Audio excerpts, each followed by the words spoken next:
The chamber was built to make visitors feel small. That was not an accident. The Galactic Conclave had been designing rooms for 300 years, and in 300 years they had learned one thing above all others: the right ceiling height could do more diplomatic work than a fleet of warships. The conclave hall on Draxi Prime soared 40 meters from polished floor to vaulted ceiling. Every surface carved from pale stone quarried on worlds that no longer existed, lit by floating panels that cast a light just slightly too cold for human eyes. The delegate tables fanned out in a wide arc around the central floor, each one raised just a little higher than the one before it, so that whoever stood at the center looked up at everyone around them. The humans had been standing at the center for a long time. Admiral Sarah Voss walked in and did not look up. She was not a tall woman. She was not a particularly impressive woman, by the standards of species that measured such things in size or ornamentation. She wore a plain gray uniform with no medals on it. She owned medals. She had simply chosen not to bring them, and she carried a single flat case under one arm. Her hair was cut short and had gone mostly silver. Her face had the particular quality of someone who had stopped being surprised by things some years ago and had not yet decided whether that was a loss. Behind her came two aides. They also wore plain uniforms. They also did not look up at the tiered galleries. The chamber was full. Word had circulated that humanity's delegation had arrived with a senior military officer rather than a diplomatic team, and that had drawn interest. 50 species represented, hundreds of observers in the upper galleries. The scratching of translation devices and the low hum of atmospheric systems, designed for a dozen different breathing requirements. Councillor Veth of the Draxi was already seated at the head of the arc. He was a large being by most measures, broad across the chest, skin the color of old amber, eyes that caught light the way water did. He had run conclave diplomatic affairs for 30 years. He had negotiated the Helios Compact. He had in that time dealt with humanity in various forms of agitation, and he had learned that humanity's agitation was mostly noise. They complained, they threatened, they eventually came around. He watched Voss walk to the center floor and waited for her to arrange her materials, call up a display, begin the familiar ritual of counter-proposals and grievance lists, and requests for amendments to language and substance. The conclave would never actually change. She did not call up a display. She set the flat case on the speaking table. She opened it. She took out a single physical document, actual printed material, rare enough in this room to draw a murmur from the galleries, and she placed it on the table facing outward. Then she stepped back from the table. She did not speak. Veth waited. This was clearly a rhetorical opening. Some kind of theater.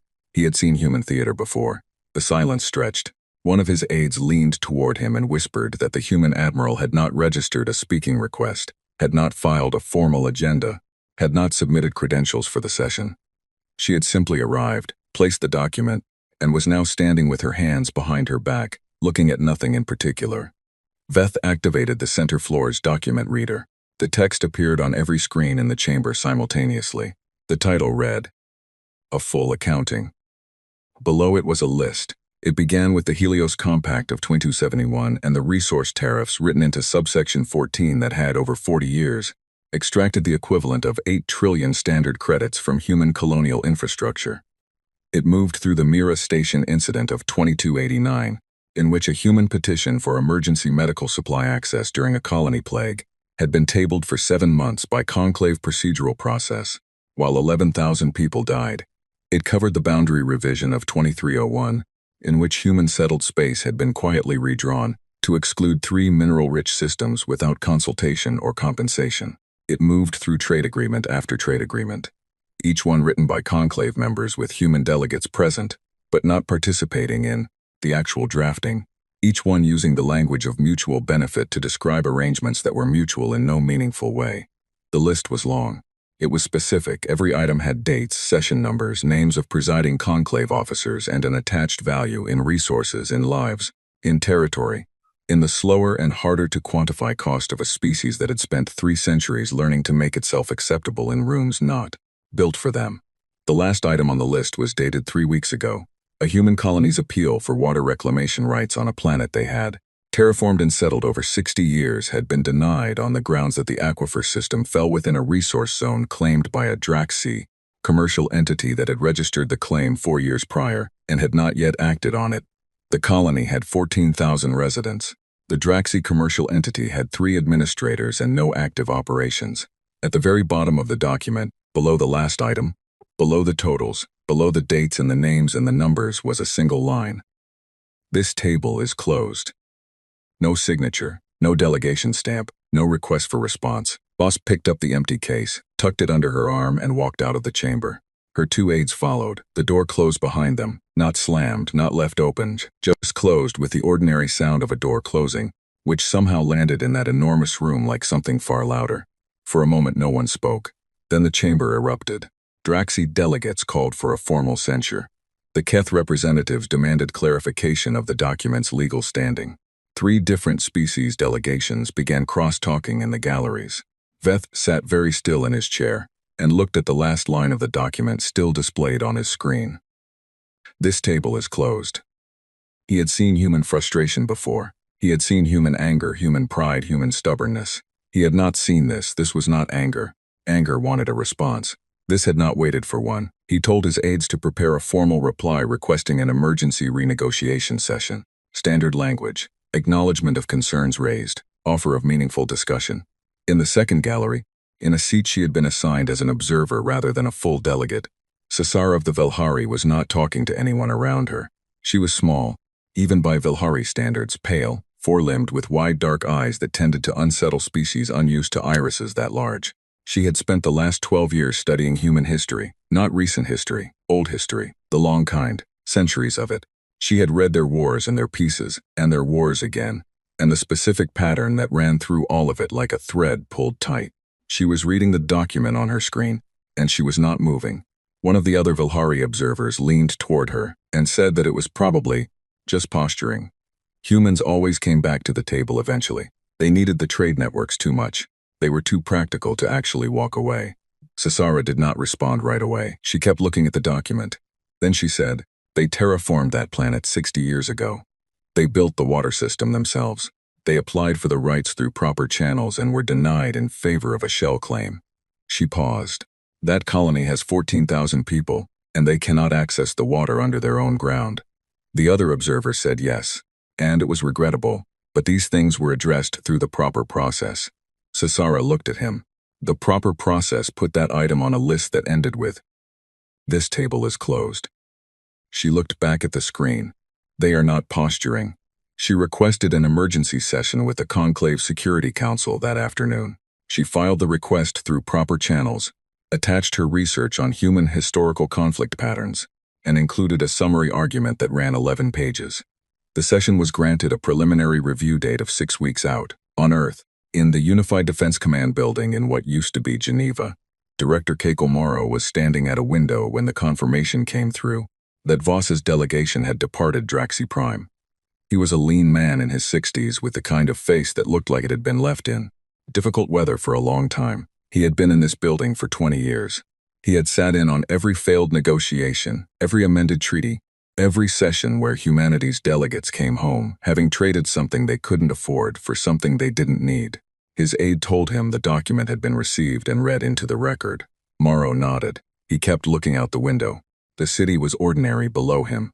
Traffic and weather and people who did not know that 6 hours ago their admiral had placed a list on a table on another planet and walked away from it. He asked if Voss was in transit. His aide confirmed she was.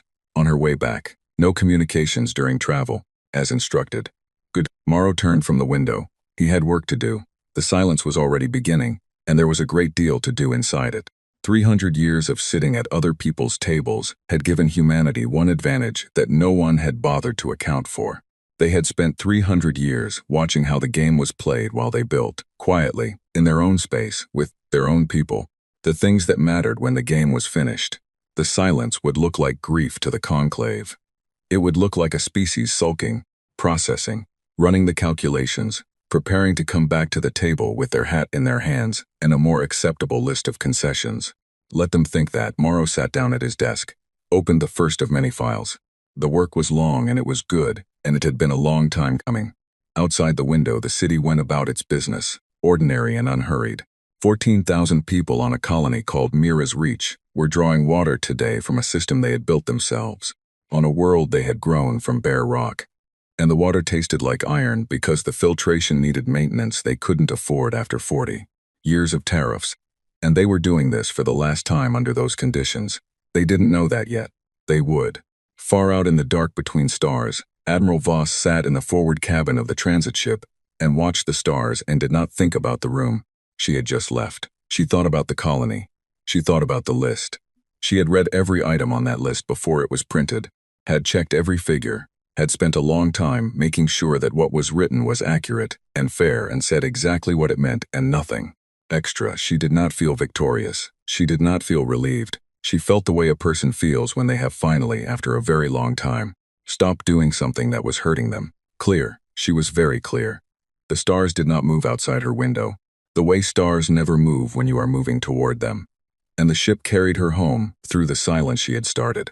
And behind her, on Draxi Prime, Veth was drafting a reply to a table that was no longer there. The first message went unanswered on a Tuesday. That was not unusual. Human diplomatic channels had response windows of up to 72 standard hours, a quirk of their administrative structure that the Conclave had long since stopped finding offensive.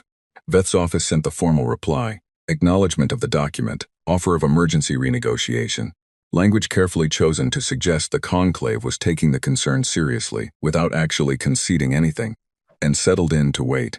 72 hours passed, then another 72. The auto-acknowledgement system that human diplomatic relay stations always ran, the simple automated ping that said, "Message received, response pending," was also silent. That was unusual. That system ran continuously. It had been running for 60 years without interruption. Veth's senior aide flagged it. Veth told him to send a follow-up through the secondary channel. The secondary channel was also silent. By the end of the first month, the Conclave had sent 11 messages across 4 different communication channels and received no response to any of them. The human diplomatic mission on Draxi Prime, a small building with 6 staff members and a garden that the staff maintained with what Veth had always privately considered excessive care, was locked, not abandoned. The garden had been watered recently. The lights ran on their automated cycle. But no one came to the door, and no one responded to the intercom, and the 6 staff members were simply not present. Veth convened a closed session of the Conclave's inner council and told them this was a negotiating posture. He had seen it before, not from humans specifically, but from species that wanted to manufacture urgency, to make the other side feel the weight of the silence and come forward with better terms. It was a known technique. It worked, sometimes, on less experienced diplomatic bodies. The Conclave was not a less experienced diplomatic body. They would wait. Humans needed trade. Humans needed the network access the Conclave controlled, the transit corridors, the shared infrastructure of a civilization that spanned 400 inhabited systems. A species did not simply opt out of that. There was no opting out. The Conclave was not a club you left. It was the shape of the galaxy. Veth said this with confidence because he believed it.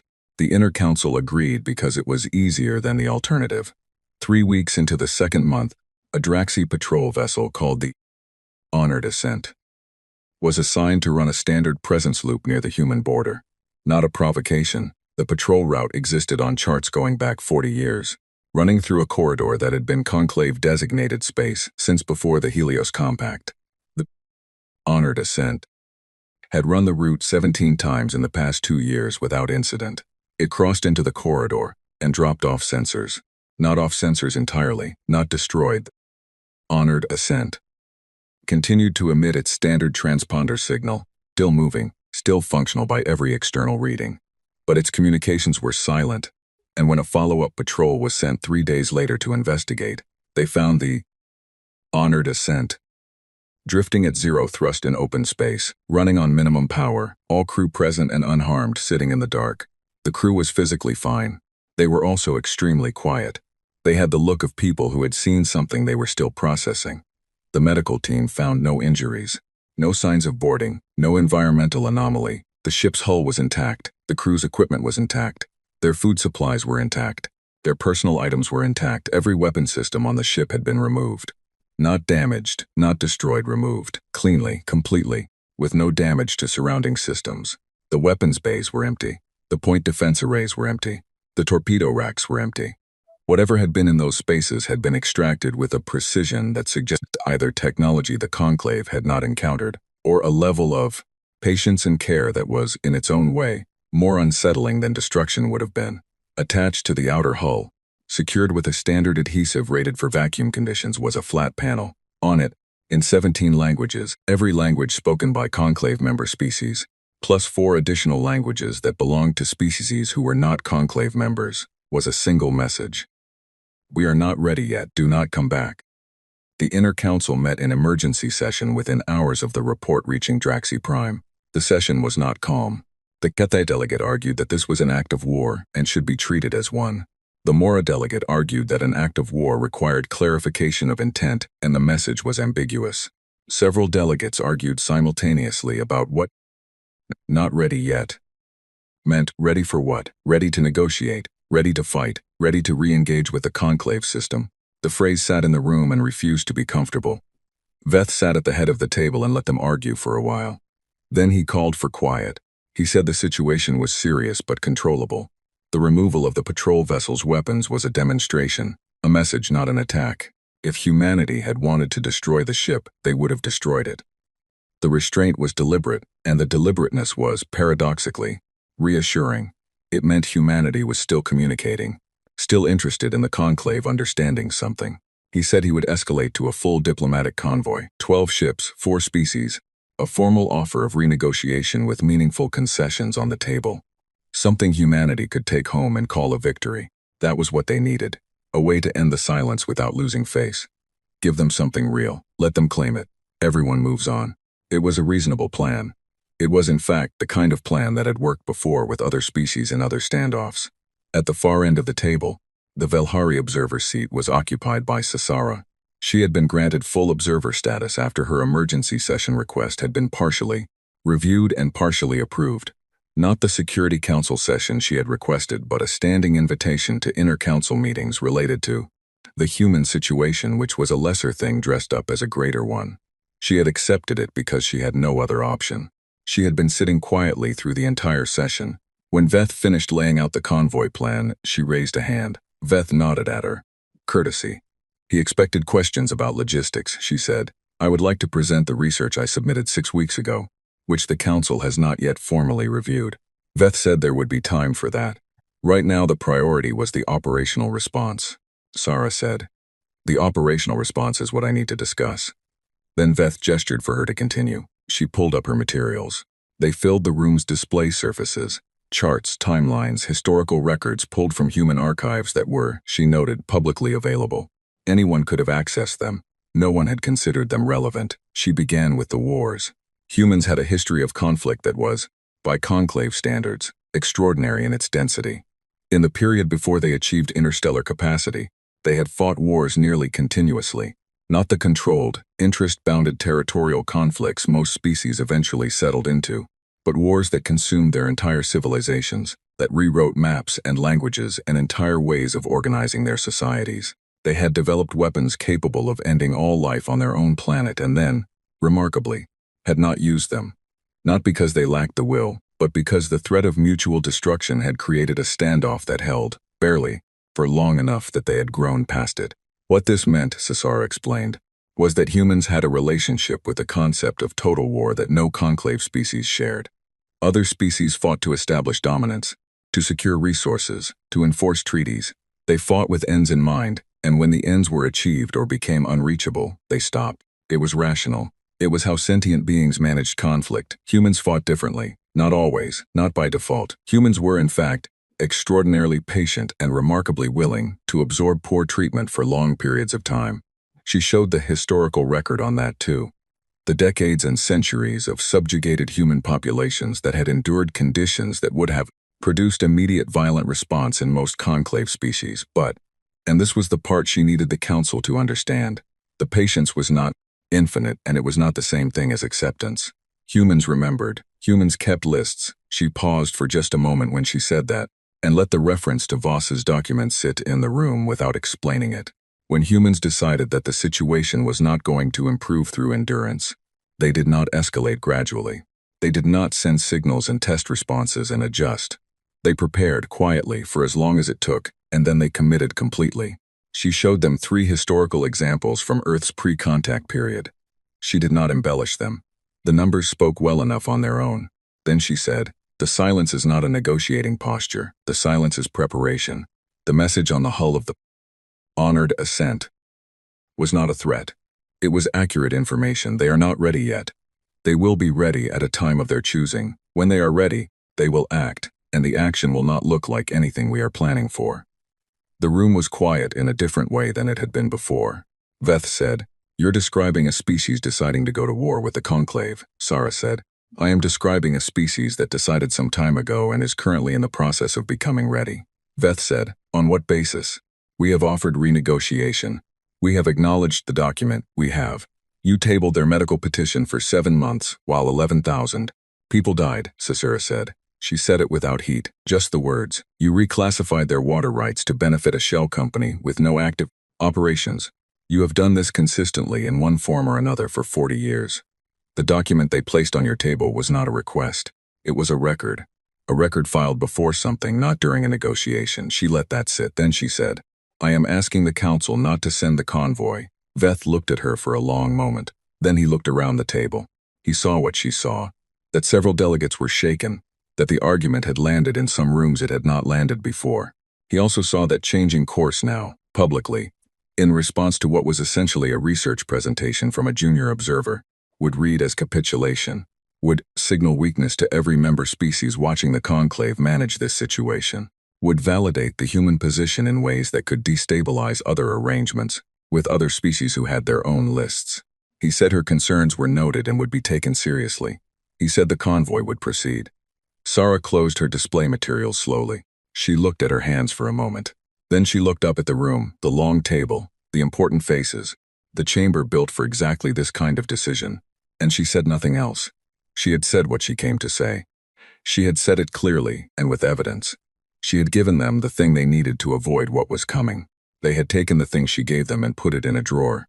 The convoy left Draxi Prime 12 days later. 12 ships, 4 species. A formal offer of renegotiation, with real concessions written into it this time. Veth had made sure of that. Restoration of the water rights on Mira's Reach. A review committee for the Helios Compact tariff structure. A formal apology, in careful diplomatic language that apologized without admitting specific fault, for the delays in the medical petition of 2289.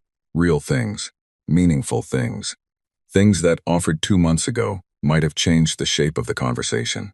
The convoy entered human-designated space through the standard transit corridor. The navigator called out contacts on sensors, then more contacts.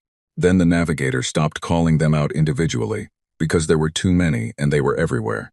Ahead, flanking, above and below the corridor plane, sitting in the dark and not moving, just present, in numbers that did not match anything the convoy's intelligence files said humanity could field. The convoy's lead ship opened a communication channel. Admiral Voss's voice came back immediately. She said, "You have 60 seconds to turn around." The convoy's lead diplomat opened his mouth to begin the formal greeting sequence, the established protocol for opening a renegotiation contact. The words Veth had personally reviewed and approved and believed in. He had 53 seconds left. He started talking. The diplomat's name was Counselor Fenn of the Mora. He was experienced. 31 years in conclave diplomatic service. He had negotiated ceasefire terms between species that communicated through chemical signals and species that communicated through seismic vibration. He had sat in rooms where the air was wrong for his lungs and eaten food that made him ill, and smiled through both because that was the work and he believed in the work. He was not a man who panicked.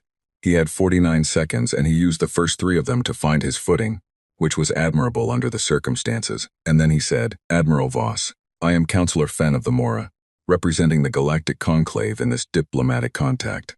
We come with a formal offer of renegotiation, with material concessions already written and endorsed by the full Inner Council, including restoration of water rights for the Mira's Reach colony, a formal review of the Helios Compact tariff structure, and an official." Voss said, 40 seconds. Fenn said, "Admiral, I understand there is significant grievance here, and I want you to know the Conclave takes that grievance seriously. The offer on the table is genuine. These are real concessions, not language. I am asking for the opportunity to present them formally," so that Voss said, 30 seconds. Fenn looked at the sensor display on his right. The contacts had not moved. Hundreds of them, sitting in the dark around the corridor like they had been there for years. His navigator was running identification protocols, and the protocols were returning almost nothing, not because the ships were hidden but because the ship profiles did not match anything in the Conclave's database. New designs. Things that had not existed in any intelligence file. He had 20 seconds and he made a decision. He said, "Admiral, please. We have an apology on the table for the medical petition 2289. 11,000 lives. The conclave is acknowledging," Voss said. The channel stayed open. That was the thing. She did not close it. She left it open, which Fen understood a moment later, was not mercy but instruction. She wanted him to hear everything that happened next. What happened next took 11 minutes. Later, when Fen wrote his report, he would spend a long time trying to find the right words for those 11 minutes and would eventually conclude that no words were adequate, and that the attempt to find them was itself a kind of avoidance. He would write the technical description instead. It was cleaner. 43 human vessels moved out of their holding positions in a pattern that, when later reconstructed from sensor logs, looked less like a military maneuver and more like a mathematical proof. Each ship moving to a specific position relative to a specific target. No wasted motion, no adjustment, as if the positions had been calculated and preloaded and all that was required was execution. The first thing the conclave ships experienced was a loss of long-range communication. Not jamming. Jamming was a broad, noisy interference that you could identify and sometimes push through. This was targeted. Each ship's specific communication array went offline in sequence, in order of priority, the most powerful array first. Whatever was doing it knew exactly which systems were which. The second thing was a loss of navigation. The third thing was the weapons. Fen's ship, the convoy flagship, had its defense systems addressed last. He watched on internal displays as the outlying conclave ships went from full operational status to something the display described as minimal power non-critical systems only. In the space of minutes, the ships were not destroyed, they were not boarded, they continued to drift, life support intact, crew unharmed, every comfort system still running, just stripped quietly and completely of anything that made them a threat. When it reached Fen's ship, he had time to walk to the viewport. He saw a human vessel outside, close enough that he could make out the detail on the hull. It was moving alongside his ship at matching speed, doing what it was doing to his weapon systems, and it was not a large vessel. It was not, by the visible evidence, a capital ship of any kind. It was doing this with what appeared to be relatively modest hardware. That was the part that stayed with him, not the scale of it, the ease. When it was done, when all 12 conclave ships in the convoy were sitting, quiet and stripped in the corridor, Voss came back on the channel. She said, "Your crews are unharmed, your life support, food supply, and medical systems are operating normally. Your engines are operating normally. You can go home." A pause. "We left your communications intact. Tell Veth what you saw." Fen said, "Is noted," Voss said. "The water rights, the tariff review, the apology." Another pause. Shorter. "If the apology had come with the petition in 2289, 11,000 people would have lived. If the tariff review had come in 2271 when we asked for it, 8 trillion credits would still be in our colonies. The offer is what you had to give when you had nothing left to threaten us with. We know the difference." Fen did not have an answer to that. He did not think there was an answer to that. Voss said, "Go home, counselor." The channel closed on Draxi Prime. Veth received the convoy's report in his private office, read it twice, and then sat with it for a long time. The thing that he kept returning to was not the weapons removal. The weapons removal was tactically impressive and deeply alarming, but it was at least a thing he could file in a category: superior technology or superior intelligence on conclave systems, or some combination of both. Unsettling but categorizable, what he could not categorize was the ease. 43 ships, 12 targets, 11 minutes, no hesitation, no adjustment, no sign that any of this had required unusual effort. He called his intelligence director and asked a direct question. Based on what they knew of human military capacity as of 2 years ago, how long would it have taken them to develop the systems that had just been demonstrated? His intelligence director said she would need time to analyze the sensor data from the convoy before she could answer that. He said he wanted a preliminary estimate, not precise, rough. She was quiet for a moment. Then she said that based on the preliminary read of the sensor data, she did not believe the systems demonstrated were 2 years old. She believed they were significantly older. She said the precision and integration suggested long development cycles, extensive testing, mature technology. Veth said, "How old?" She said she didn't want to speculate without full analysis. He said, "Speculate." She said, "Decades, at minimum." The session that convened 2 days later was the largest inter-council meeting in 30 years. Every senior delegate in the conclave system was present in person or by high-priority relay. The room was full in a way that rooms in the conclave hall were rarely full. Every seat taken, observers standing at the back, the atmosphere tight and close. Veth presented the convoy report. He presented the sensor analysis. He presented the intelligence director's preliminary estimate. The chamber was quiet in the way that large rooms are quiet when everyone in them is thinking the same thing and no one wants to say it first. The Keth senior delegate said it first. He said, "They've been building toward this for decades." Veth said, "That is the preliminary assessment." The Keth delegate said, "While they were sitting at our tables." Veth said nothing. "While they were submitting petitions," the Keth delegate said, "filing appeals, signing compacts, sending delegates who stood in the middle of this room and looked up at us." He stopped. The full weight of that settled over the chamber like weather. They were building. Sasara was in her observer seat at the end of the room. She had not been invited to this session. She had attended anyway, on the basis that her standing observer status had not been revoked, and no one had stopped her because in the current atmosphere, no one was certain enough of anything to make a secondary decision about whether a Velhari observer should be in the room. She was not taking notes. She already knew everything being said. What she was doing, quietly, behind her still expression, was grieving. Not for the conclave. The conclave had made its choices clearly and repeatedly, and with full information, including the information she had given them. She was grieving for the shape of what could have been. A different set of choices, made at a different table, at any of 100 points in the last 40 years. Water rights restored, a petition answered, a tariff reviewed, a species treated as what it was, rather than what the room's ceiling height was designed to make it feel like. Small things. Any one of them might have been enough. None of them had been done. Veth said that the council needed to discuss a response. Military options. Conclave species fielding combined forces. The human military was impressive, but humanity was one species. The conclave was 400. Sara raised her hand. No one acknowledged her. She said clearly into the room, "Before you discuss military options, I would suggest you confirm that the 400 species you intend to call on still consider themselves conclave members." The room turned toward her. She said, "In the 3 months since the document was placed on this floor, I have been tracking a secondary signal that we have not yet formally discussed. 14 species have gone quiet. Not human quiet.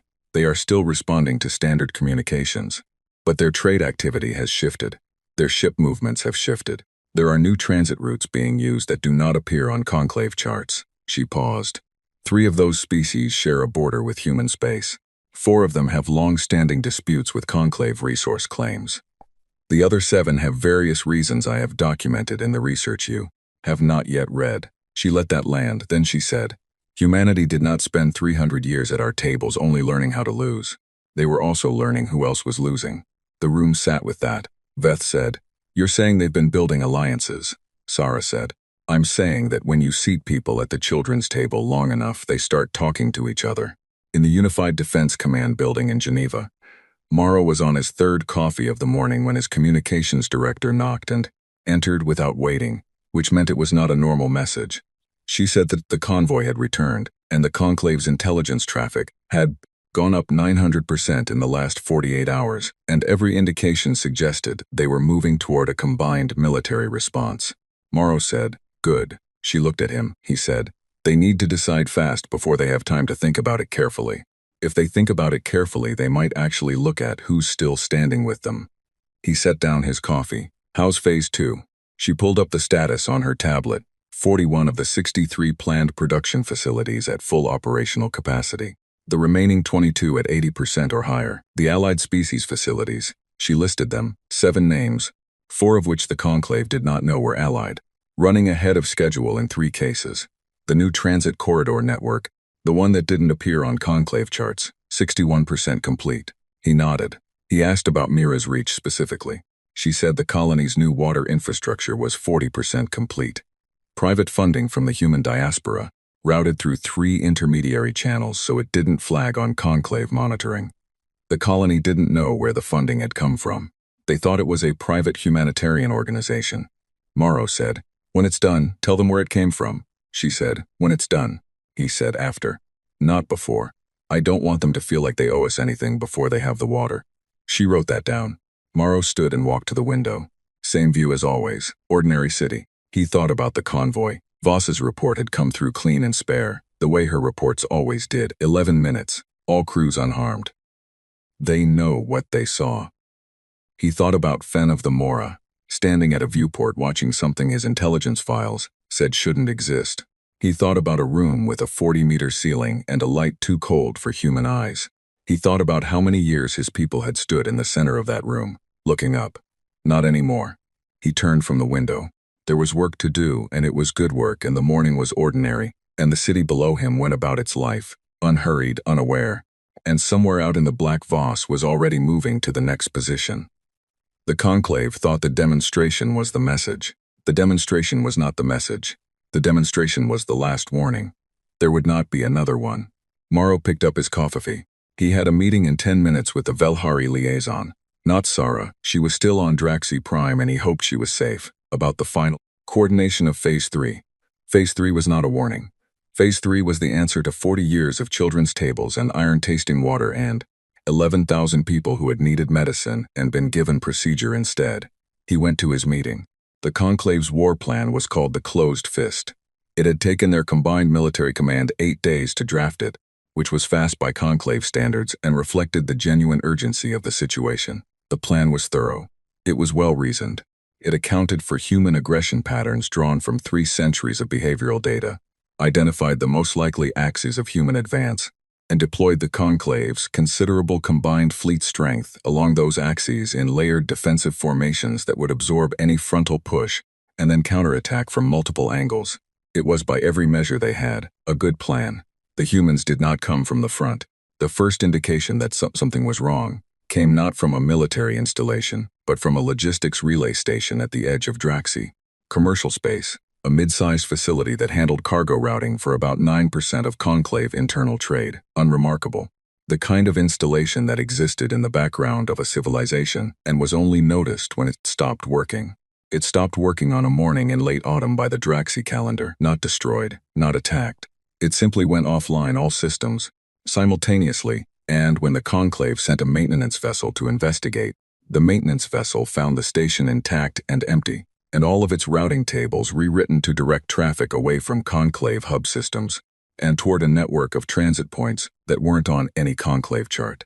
The maintenance team flagged it as a cyber attack of unusual sophistication and sent for a technical response team. By the time the technical response team arrived, 6 more relay stations had gone offline in the same way. By the time the military command finished analyzing the pattern of the relay failures, they had fallen 17 installations behind. The Closed Fist was a plan for stopping an army that came at you. It had no good answer for an army that walked around you and started quietly, turning off the lights. The second indication was larger and came from 3 directions at once. On the edge of Velhari home space, a Draxi administrative station that had governed a Velhari colony for 80 years, woke up one morning to find 3 things. First, that its communications to Draxi Prime were being routed through an unfamiliar relay that introduced a 40-minute delay in each direction. Second, that 12 vessels of unfamiliar profile had taken up positions in the system that were, technically, not threatening but were also very clearly not going anywhere. And third, that the Velhari on the planet below, who had been quiet and cooperative for 8 decades, were no longer cooperating. They were not rioting. They were not burning anything. They were simply not reporting for the administrative processes that kept the colonial system running.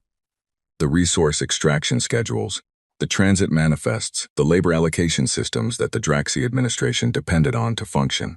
They had, apparently and simultaneously, decided to stop.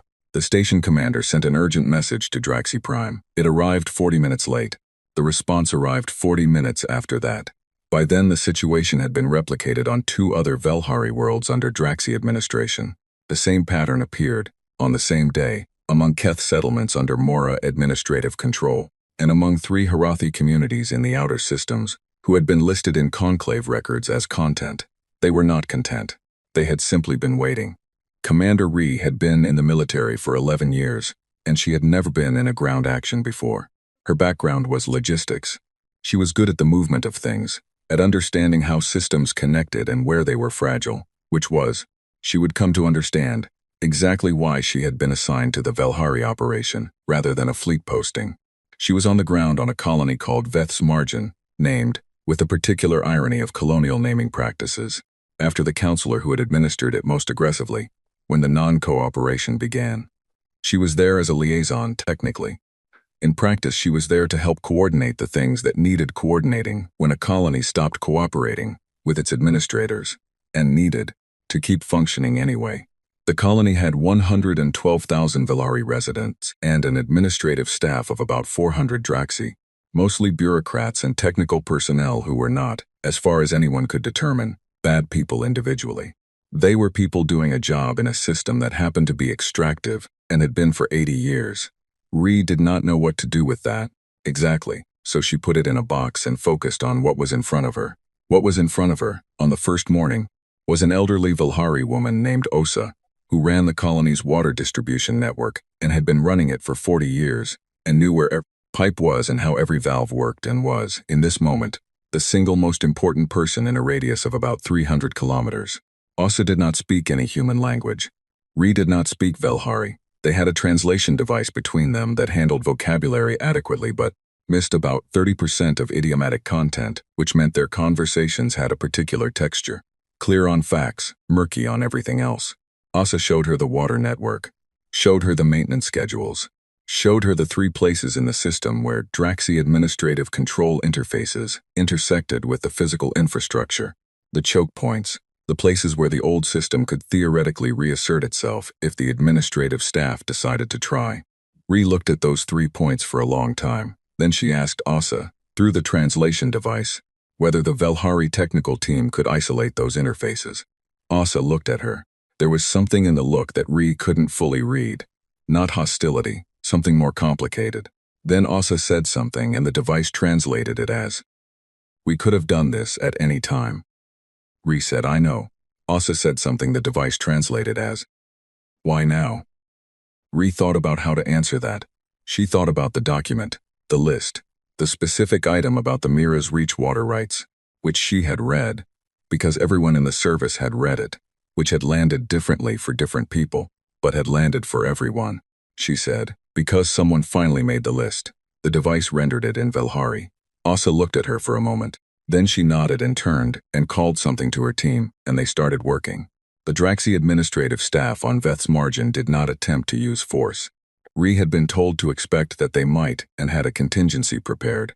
But in the event, the administrative director, a mid-level Draxi civil servant named Torin, who had been on the colony for 6 years and had 3 children in school back on Draxi Prime, assessed the situation with a particular clarity of a person who is far from home and does not want to die there, and requested a direct communication line to his home government. Ree gave him one. She routed it through the same relay the 12 ships in orbit were using, which meant it arrived on Draxi Prime 40 minutes late, but she gave it to him. She sat in the room while he made the call, not to monitor it. She told him that, and she meant it. She sat in the room because there was nowhere else to sit and because she thought he might want a witness to the fact that he was doing the reasonable thing. Torin spoke to his government for 6 minutes. Then he sat quietly for the 40 minutes it took for the response to arrive. When it came, he listened to it. His expression during the listening was the expression of a person receiving information that confirmed something he already suspected. He closed the channel. He looked at Ree. He said, in the standard trade language that most conclave species shared, "My government says to maintain the administrative structure by all means available." Ree said, "What are you going to do?" Torin said, "I have 214 staff members here who are not soldiers. I have a government that is 400 light minutes away and shrinking in influence by the hour." He paused. "What I am going to do is request safe passage for my staff to a neutral transit point." Ree said she would arrange it. He said, "Is there a list for this colony, like the document?" She said she didn't understand the question. He said, "The document that was placed on the conclave floor. The accounting. Is there one for this colony, for what was taken here?" Ree thought about the water network, the 80 years, the 400 Draxi administering a colony of 112,000 Velhari, who could have isolated the administrative interfaces at any time. She said, "I think Osa could make you one." Torin nodded slowly. He said, "I would like to read it." He stopped. "I don't know if that changes anything, but I would like to read it." While Ree was coordinating safe passage for administrative staff on a colony whose name nobody would remember in the large history being written that week, Admiral Voss was 300 light-years away doing something that had no poetry to it at all. She was dismantling an economy. The human fleet, the full human fleet, not the 43 ships the convoy had encountered, the real one, the one built in the silence, was moving through conclave space in a pattern that the conclave's military command kept almost understanding and then losing, not toward the defensive lines, around them, through the gaps that existed in any defensive structure that was built to stop something coming. From one direction, the targets were infrastructure, transit hubs, extraction platforms, the relay stations that coordinated conclave resource distribution across 400 systems, the administrative interfaces that 1,400 years of conclave civilization had quietly made essential to the functioning of every economy in the member network. She was not destroying them. Destruction was slower and more expensive and created debris and had optics problems. She was doing what the honored ascent had taught the conclave was possible: disabling, redirecting, taking offline, repurposing. A transit hub went from conclave-controlled to neutral in about 40 minutes under the methods her engineering teams had developed. The hub kept working. The goods kept moving. They just stopped moving through conclave accounting systems and started moving through the new network, the one that didn't appear on conclave charts. The one humanity and 14 allied species had been building quietly while everyone watched the diplomatic silence and concluded it was grief. The conclave's military kept trying to respond and kept arriving 40 minutes after Voss had already finished and moved on. They were fighting the last position. She was already at the next one. On Draxi Prime in the inner council chamber, Veth was receiving reports faster than he could process them. Colony disruptions, infrastructure offline, trade routes redirecting, species that were supposed to be conclave members sending messages about reviewing their status. The military commander telling him the closed fist was a plan for a war that wasn't happening. The actual war was something else, something that didn't have a name yet because the conclave hadn't had to name it before. His intelligence director came in with an updated analysis. She set it on his desk. She did not say anything. He read the cover page. The cover page said that based on current trajectory modeling, the conclave's economic infrastructure would reach critical dysfunction in approximately 90 days. Not destroyed. Functional but no longer the center of anything. The new network would be the center. The conclave would be a legacy system. 90 days. Veth looked up from the page. His intelligence director was watching him. She had the look of someone who had run the numbers 3 times, hoping to get a different result. He asked her how long the new network had been under construction, and she said, at minimum, 12 years, possibly longer. 12 years. He thought about 12 years of sitting at tables with humans. 12 years of the Helios Compact. 12 years of petitions received and tabled, and occasionally denied with careful language.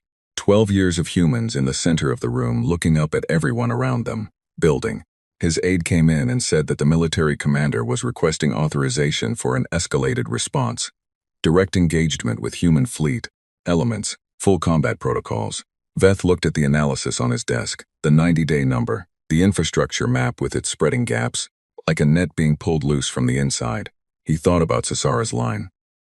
When you seat people at the children's table long enough, they start talking to each other. He looked at his aide. He said, "Get me the list of species that have filed status review requests in the last 72 hours. His aide said there were 23.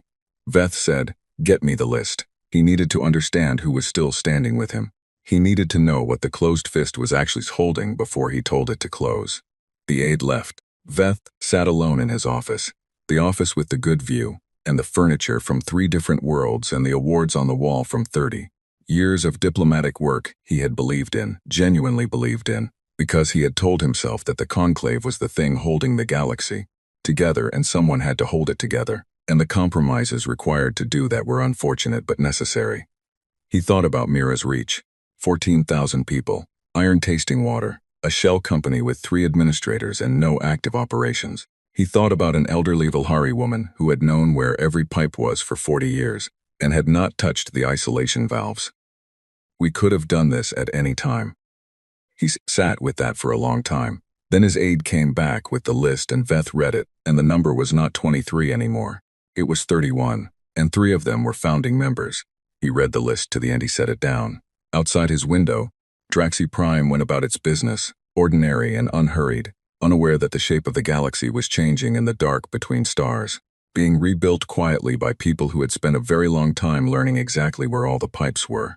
His communications panel lit up, incoming, priority channel, the origin tag read, Human Unified Defense Command, Director K. Morrow, personal. Veth looked at the panel for a moment. Then he reached out and accepted the channel. Morrow's voice was calm and without performance. He said, "Counselor Veth, I'm calling to let you know that we will accept a formal ceasefire request if the Conclave wishes to submit one." A pause. "One condition. The request goes to the Coalition of Free Species, not to us. We're not the right body to negotiate with anymore." Veth said. "The Coalition." Morrow said. "The Velhari chair. Her name is Coordinator Essa. She's good, she'll be fair." Veth said. "You built this whole structure and then gave the chair to someone else." Morrow said. "Yes." Silence on the line. Veth said. "Why?" Morrow said. "Because this was never about us being in charge. It was about not being treated like we weren't." The line was quiet.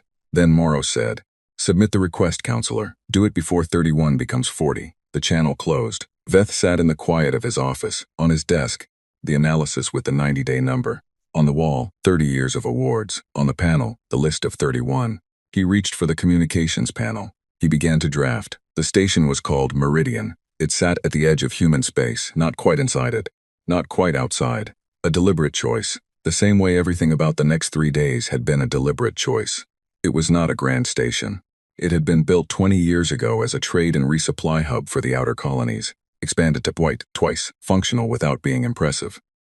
The corridors were wide enough for 4 species to walk abreast, and the atmospheric systems could handle 7 different breathing requirements. And the lighting was adjustable across a range that covered most of the Conclave member species' comfort zones. Humanity had chosen it because it was theirs, not a neutral site selected by committee, not a Conclave facility generously offered for the occasion. Theirs. Built with their money, staffed by their people, maintained by their engineers. Sitting in the dark they had navigated for 300 years. The geometry of the room mattered. They had learned that a long time ago. The Conclave delegation arrived first, which was also a deliberate choice. Theirs. Arriving first meant waiting, and waiting meant a kind of deference. And the Conclave's lead negotiator had decided that projecting deference at the opening was preferable to projecting defiance that the current situation could not support. It was sound tactical thinking. It was the kind of thinking you did when you had 31 defections and a 90-day clock and a military that was 3 weeks into realizing the war it had prepared for was not the war it was in. Veth was not in the delegation.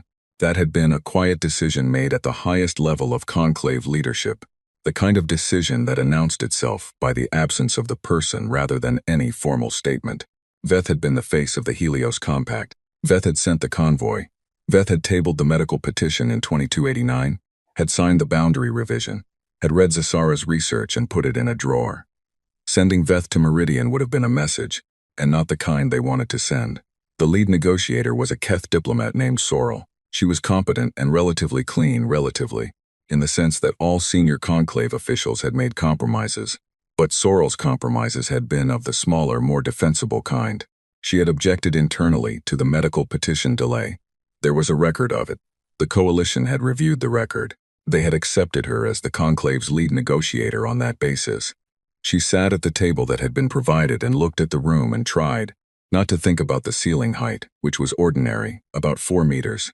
The kind of ceiling that made a room feel like a room and not a demonstration. Coordinator Essa of the Velhari arrived with a delegation of 11 representing 7 species. She was not a large person.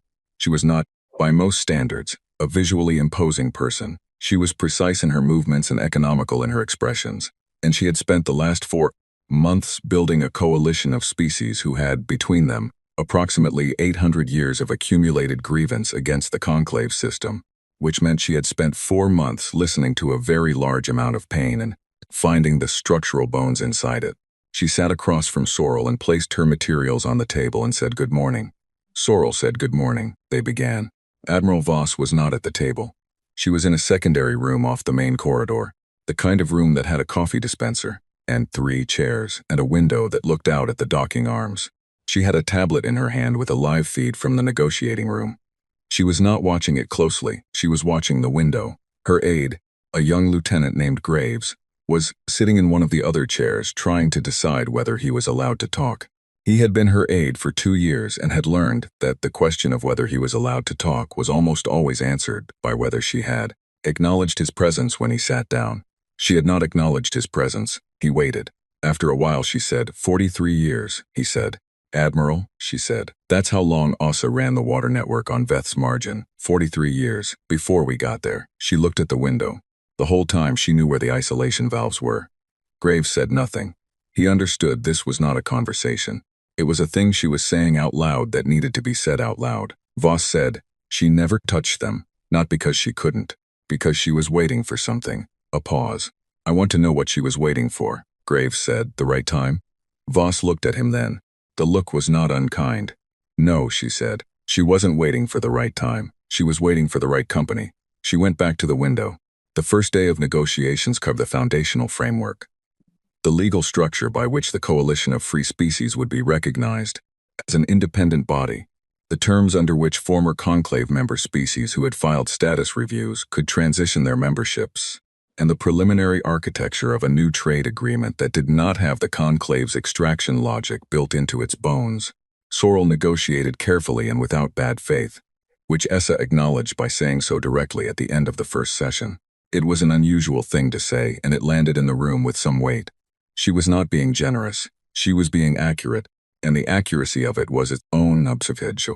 We're watching, we are keeping records, and when you do the right thing we will say so. The second day was harder. The reparations framework, the accounting, the document that Voss had placed on the floor of the Conclave Hall 7 months ago became the foundational text, not an accusation in this room, a ledger. Each item reviewed, each value assessed, each line item that could be addressed in practical terms given a practical path. The medical petition of 2289, 11,000 lives. No number made that right. Essa did not try to find a number. She proposed instead a standing medical access protocol, permanent and binding, with automatic override provisions that could not be tabled by procedural motion. Sorrel accepted it in the first 10 minutes of the session. The Helios compact tariff structure, 8 trillion credits over 40 years. A full reversal was not practical. Money spent over 4 decades on conclave projects did not simply come back. What Essa proposed was a 20-year reinvestment structure, a portion of conclave trade revenue redirected toward colonial infrastructure and species that had been net contributors under the compact. It was less than the full accounting. It was more than nothing. It was, Essa said, a beginning. Sorrel said she would need to consult with the Conclave Council. Essa said she had 48 hours. Sorrel said that was not much time. Essa said, the colony on Mira's Reach has been waiting 14 years for water rights that were theirs, for 60 years before that. 48 hours is generous. Sorrel did not argue. The human delegation was present in the room during negotiations, seated along the wall rather than at the table. Observers, technically. Everyone in the room understood that the weight of their presence was not technical. Voss came into the room on the second day and sat at the end of the observer row and watched. She did not speak. She did not need to. There was a quality to her stillness that was different from patience. Patience implied waiting for something. She had already arrived. This stillness was something else. The stillness of a person who had done the work and was now watching the work become real. Cesara was in the room too. She had come on the coalition's shuttle. Essa had invited her personally, which was a thing that did not need explanation. Cesara had sat in the conclave's rooms for a long time. She had earned a different seat. She was sitting 3 chairs down from Voss on the observer row. Halfway through the second session, during a recess while Sorrel consulted with her secondary team, Voss looked down the row and found Asara looking at her. They held the look for a moment. No words. There were no words that would have added anything. The look said what it said. I told them, you knew. It happened anyway, here we are. All of it in the space between 2 people sitting in a room with an ordinary ceiling watching the thing get done. Sarah nodded once, small. Voss nodded back. The recess ended, and the session resumed. Sorrel returned on the 3rd morning with the Conclave Council's response on the reinvestment structure. They had made 3 amendments. 2 of them were reasonable adjustments to the timeline. One of them was an attempt to redefine the category of species eligible for reinvestment in a way that would have excluded 4 of the 7 coalition species from the framework entirely. Essa read the amendment. She set it down. She looked at Sorrel. Sorrel said, I want to be clear that I recommended against that amendment. Essa said, I believe you. She picked up the document and drew a single line through the amendment with a physical pen, which was an old gesture from an old tradition, and landed in the room with the weight of its age. The other 2 I'll accept. This one doesn't exist. Sorrel said, the council will object. Essa said, the council can file the objection with the review board under Article 7 of the new framework, which will take it up at the next scheduled session. A pause. In 6 months. Sorrel looked at the line through the amendment. Then she looked at Essa. Then she signed. She signed the way someone signs a thing they understand is real and final. Not the way Veth would have signed it. Veth would have signed it looking for the exit, for the clause he'd use later, for the procedural motion that would undo it in 18 months.